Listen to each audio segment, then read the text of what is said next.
Fala pessoal, tudo certo? Bom, vamos começar nossa aula. A gente vai trabalhar o tema feudalismo.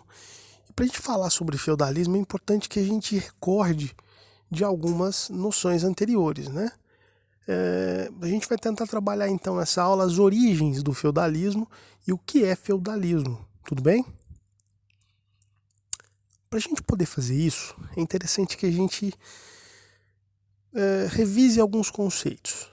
Bom, o feudalismo é um período histórico, é um sistema, na verdade, econômico, político, social, que vigorou durante um período chamado Idade Média. Bom, como vocês estão visualizando aí, a Idade Média é um período posterior à Idade Antiga ou Antiguidade e anterior à Idade Moderna. Tudo bem? Para a gente entender, né, a origem do feudalismo e, obviamente, da Idade Média, é necessário que a gente volte ao finalzinho da Idade Antiga, que foi a queda do Império Romano. A queda do Império Romano em 476, ela marca o final da Idade Antiga, da Antiguidade, né? E o começo da Idade Média do feudalismo. Legal. E como é que foi essa queda do Império Romano? Vamos lembrar que a gente tem algumas ideias, né? Alguns fatores que explicam isso. Primeiro, um fator interno, que é a expansão do cristianismo. A gente viu que o cristianismo é uma religião que começou a crescer e automaticamente com as pessoas, com os romanos se tornando cristãos, eles começaram a questionar o imperador. Uma vez os poderes do imperador questionados, já que ele era visto como um deus vivo antes, e agora não era mais visto dessa forma, os romanos começam a perder muito daquele poder central que mobilizava exércitos e pessoas, que era o imperador. Né? O imperador começa a se tornar uma figura enfraquecida. Né?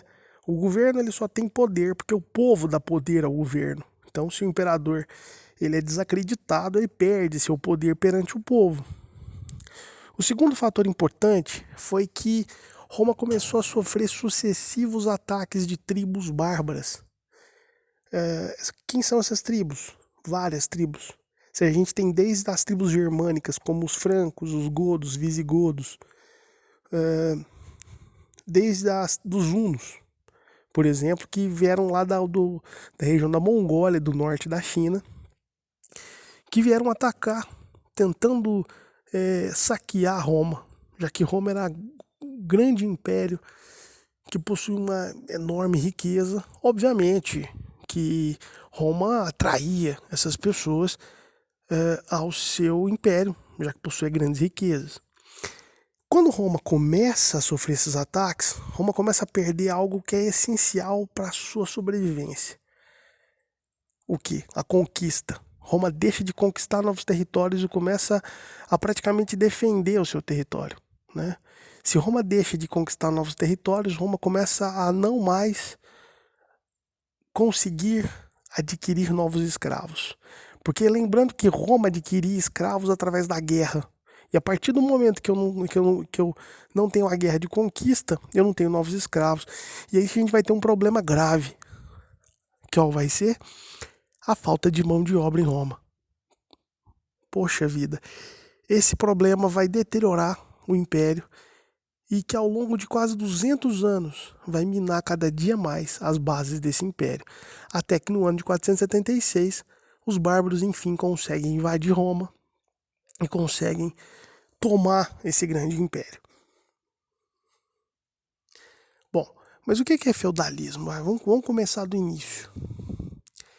O feudalismo é uma organização econômica, política e social que a gente viu baseado na terra, que predominou na Europa Ocidental.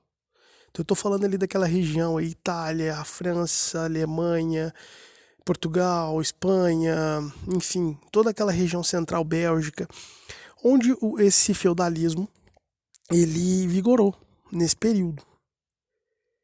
Então, como a gente havia falado, ele O feudalismo acontece na Idade Média, que começa em 476 e vai até 1453, com a queda de Constantinopla, invadida pelos árabes. O feudalismo teve como origem o século V, com a crise do Império Romano, como a gente já falou. Ele é dividido em duas fases, a Alta Idade Média e a Baixa Idade Média. Na Alta Idade Média, que é o início dele, do século V ao século X, vamos ali pensar de 476 até o ano 900, ele é marcado por invasões bárbaras, descentralização política, ou seja, o poder não está mais na mão de um só rei ou de um só imperador, mas está dividido, descentralizado na mão de vários senhores feudais, a gente vai explicar. Um crescente processo de ruralização, as pessoas saem da cidade e vão para o campo. Formação do feudalismo e consolidação da igreja, tá bom?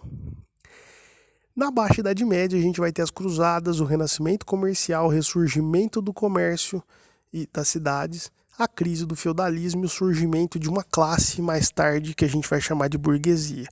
Mas a gente vai focar necessariamente, óbvio, né, por uma questão de lógica, pela Alta Idade Média, que é o início de todo o processo, tudo bem? Bom, as origens do feudalismo elas remetem a essas invasões bárbaras no Império, que causou uma crise administrativa e escravista do Império Romano.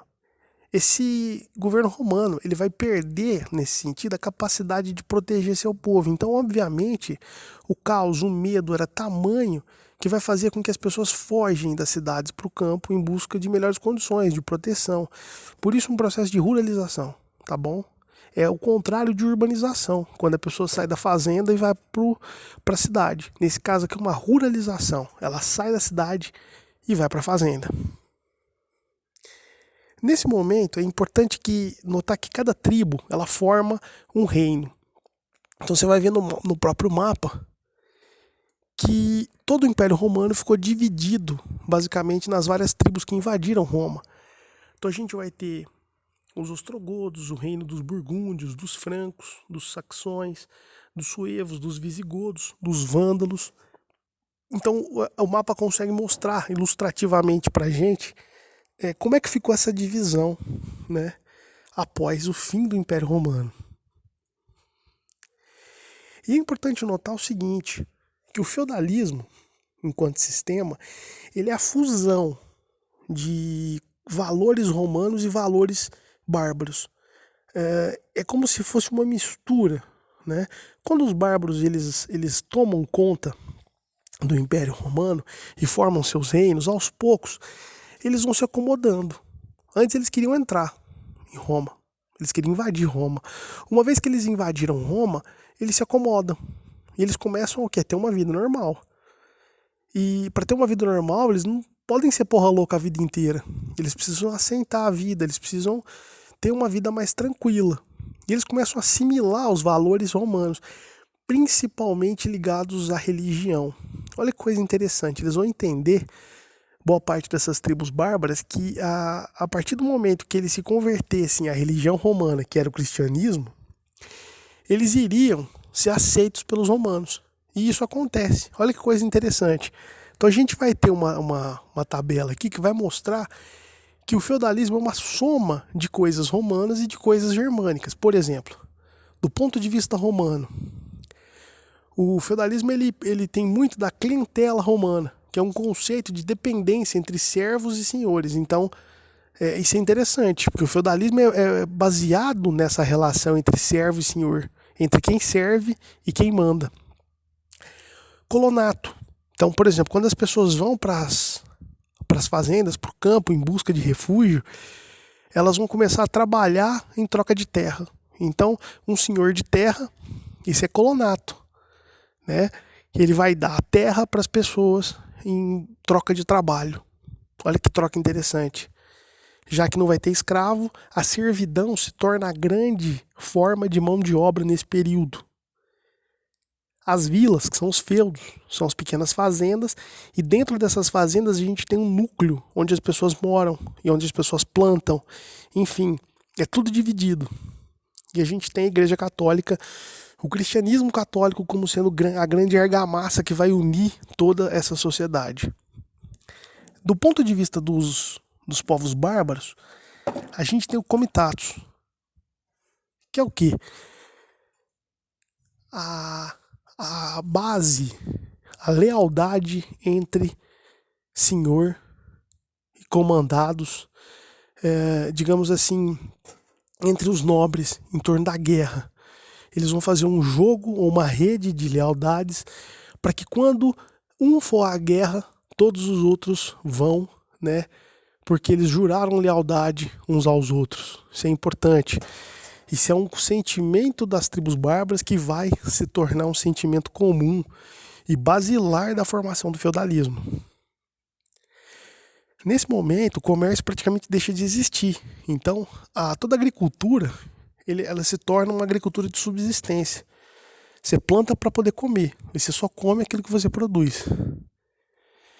A gente vai ter também uma economia agropastoril, ou seja, você não está falando de cidade mais. A gente está falando de uma economia, de toda uma lógica voltada à agricultura e à criação de animais. E o direito é um direito oral, você não tem nada escrito, tá? São bases que a gente percebe que vão formar o feudalismo, o sistema feudal, e a gente consegue por essa tabela notar que da onde veio. Se a origem é uma origem romana ou se é uma origem bárbara, germânica, como vocês preferirem, tá bom? Bom, é interessante notar então que o feudalismo é marcado por um sistema agrário ligado à terra, marcado pela servidão, tá? As pessoas buscam seu trabalho e a trocam pela proteção dos donos das terras. E como os escravos eles deixaram de existir, como a gente já explicou, a servidão se torna a grande base da mão de obra nesse período. Assim a gente pode dizer que o feudalismo tem suas origens essencialmente no colonato, servidão, que é um conceito romano, e no comitatus, que é a cultura dos povos germânicos bárbaros de dependência e lealdade entre o senhor e seus vassalos, seus subordinados, principalmente no que tange à guerra. E essa mistura cultural entre os romanos e os bárbaros foi ainda adicionada pelo fator da igreja, né, que vai ser a grande argamassa, ela que vai misturar os romanos porque já eram católicos e os bárbaros que se convertem ao catolicismo.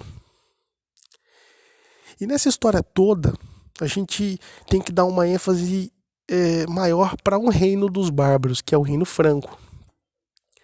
Ele é o principal reino entre os bárbaros. Por quê?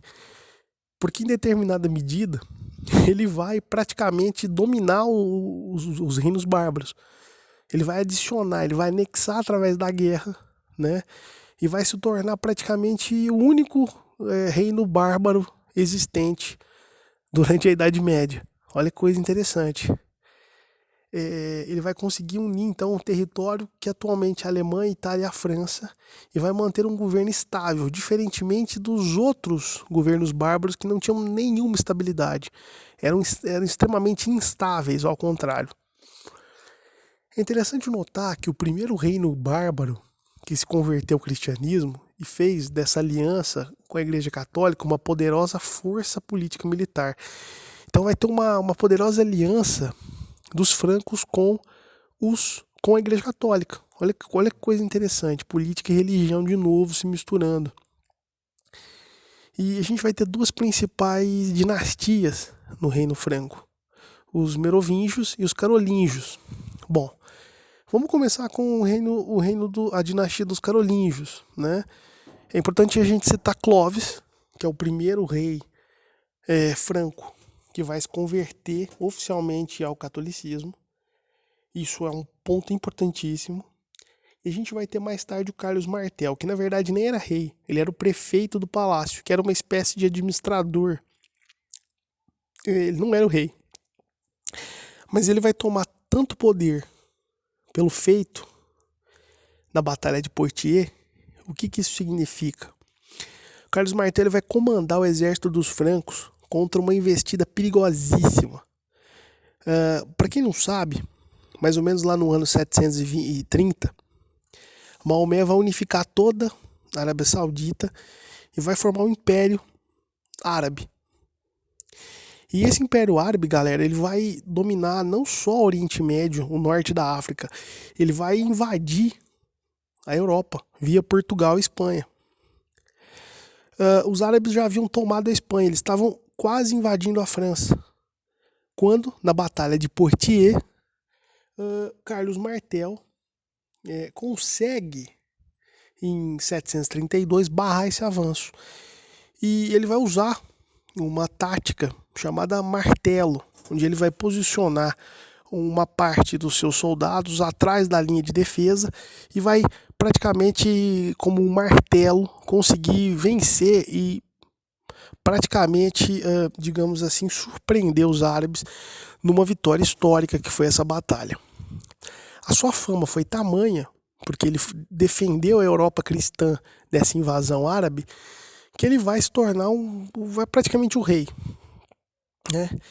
E a partir do Carlos Martel, né, do seu filho, que é o Pepino, o Breve, Pepino não vai ter muita importância nessa história, mas ele vai marcar o início de uma nova dinastia. Não é mais Merovingia, mas agora Carolíngia, porque são os descendentes de Carlos.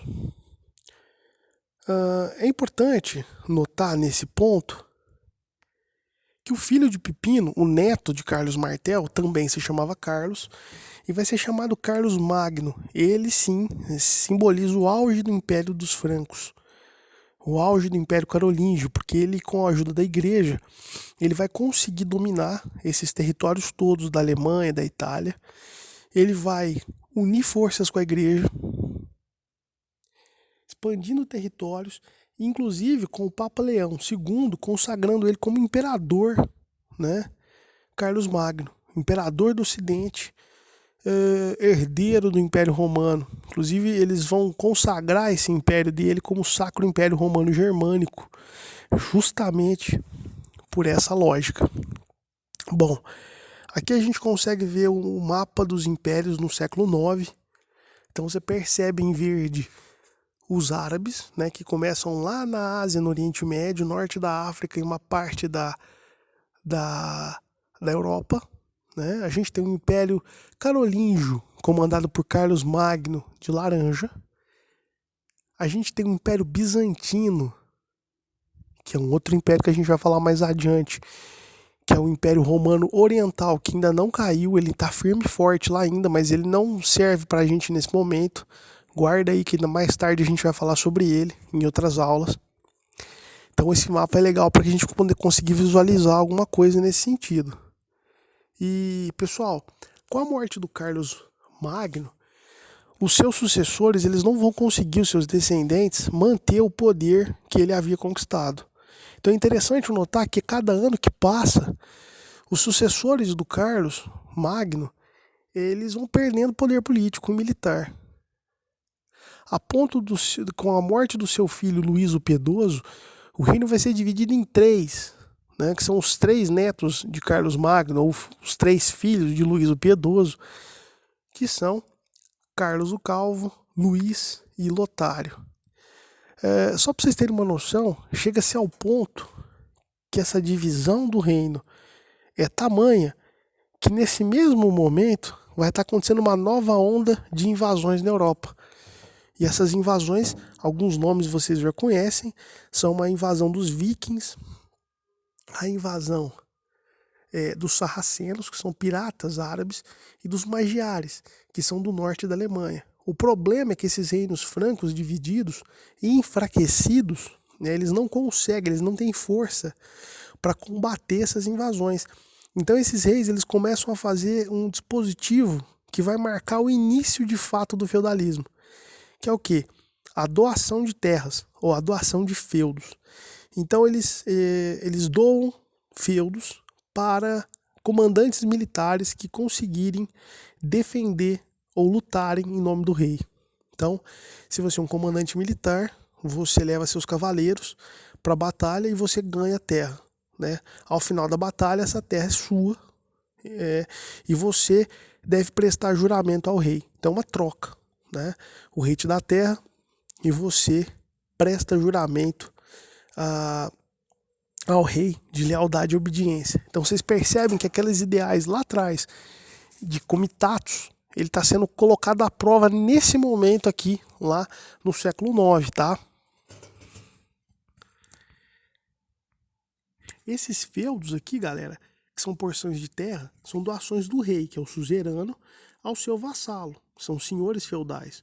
O rei doaria a terra em troca de lealdade e obediência. Ou seja, esses senhores teriam autonomia, eles teriam liberdade para fazer o que eles quisessem, para administrar esse feudo. Porém, caso fosse chamado pelo rei no caso de guerra, eles lutariam, né, em nome do rei. Então era não tinha nada assinado, mas as pessoas usavam, tinham a palavra como algo muito importante. Caso você descumprisse a palavra, não seria... eles imaginariam que seria uma punição divina que recairia sobre você. E naquela época, como era uma sociedade muito supersticiosa e religiosa, uma punição divina era muito maior e muito mais perigosa e temida do que qualquer contrato, né? Ou qualquer multa que a gente entende nos dias de hoje como sendo algo ruim. E aí a gente percebe uma tendência interessante. Os reis estão perdendo poder e os senhores feudais estão ganhando poder. Esse é ponto importante. Então, obviamente, né, a gente está percebendo que o senhor feudal ele ganha uma responsabilidade muito grande, militar, política, administrativa e jurídica desse feudo. E ele conta com um grupo de cavaleiros para poder ajudá-lo nessa administração.